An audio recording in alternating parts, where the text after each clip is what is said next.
l'Institut d'administration publique de Québec présente son prix hommage à Madame Francine Martel-Vaillancourt. Travailler avec Francine, ça nous transforme, ça nous amène plus loin. Pourquoi? À cause de son intelligence, son leadership extraordinaire, sa générosité, son sens de l'éthique, son sens de l'État. Francine a amené une dimension humaine importante à la fonction publique. Je vous dirais que Francine, c'est une femme de cœur, mais aussi une femme de tête. Lorsqu'on est jeune et qu'on apprend, c'est là où on va au-delà de nos limites. On apprend à devenir un bon employé de l'État. Ça vient tout naturellement, étant donné son grand sens de l'État. On a le goût de la suivre, on a le goût d'aller plus loin. C'est ce qui fait de Francine une grande leader de la fonction publique québécoise. Francine, c'est une femme de cœur. Elle a un sourire contagieux. Et c'est une passionnée. Elle a l'enthousiasme qui font, je dirais, la trempe des vrais leaders. Les leaders, les gens qu'on a le goût de suivre, avec qui on a le goût de travailler. Francine est une femme qui travaille énormément. Ses journées débutaient toujours avant le lever du soleil pour se terminer souvent après le coucher du soleil. Francine maîtrise très bien ses dossiers, mais aussi avait une préoccupation de faire de la rétroaction auprès des gens qui préparaient ces dossiers-là. Alors, ce qui explique probablement l'espèce d'amoncellement de feuilles qu'il y avait partout dans son bureau. Il y en avait partout, il y en avait sur ses chaises, mais elle se démêlait, elle savait exactement où était chacun des dossiers. Mais bonne chance pour sa secrétaire d'essayer de se retrouver. Il est parfois difficile de retrouver un document si on l'a laissé se retraîner sur son bureau parce que tous les documents n'étaient pas toujours rangés d'une manière totalement impeccable sur sa table de travail. Francine était toujours chargée de documents, chargée de choses. Okay? Puis elle avait toujours ses dossiers dans une vieille valise et sa grosse sacoche blanche remplie à pleine capacité.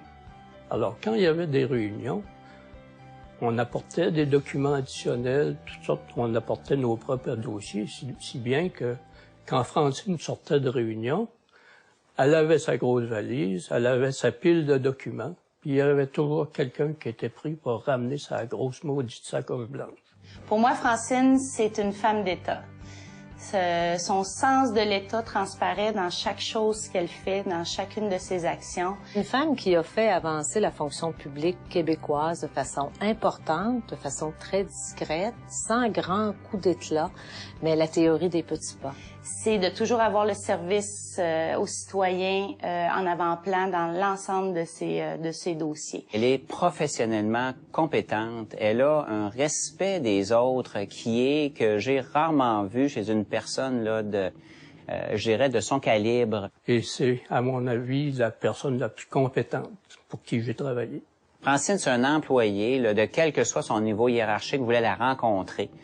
Il pouvait la rencontrer. Il pouvait lui raconter ce qu'il vivait et elle trouvait du temps pour ça. Francine est quelqu'un de très généreux, de très philanthropique, OK?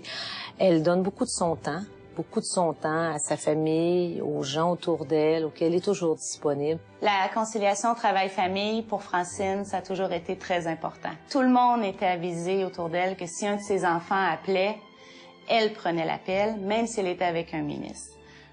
J'ai toujours cru dans ma carrière que le Québec était privilégié d'avoir une fonction publique indépendante et compétente. Depuis 6 ans comme ministre du Développement économique, des Finances et du Revenu, j'ai pu constater à quel point c'était vrai.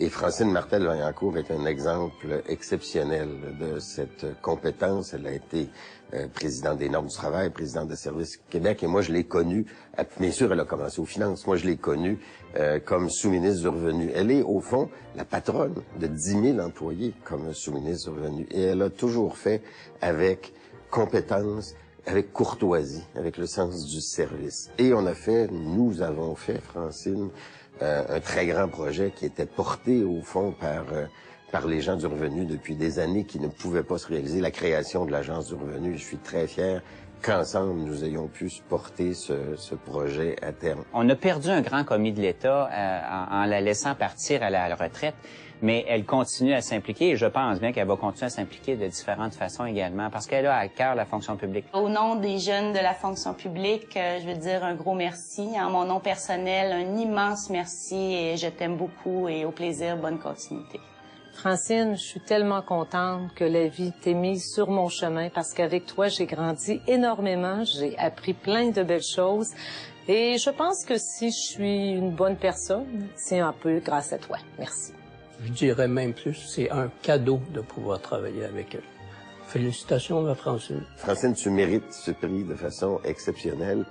Bravo, mais aussi merci parce qu'au lieu de partir chez toi en retraite, tu continues à mettre tes talents au service du Québec. Tu as accepté d'être président du Conseil de la Régie des rentes du Québec. Alors, au nom du gouvernement, au nom des Québécois, merci et belle vie.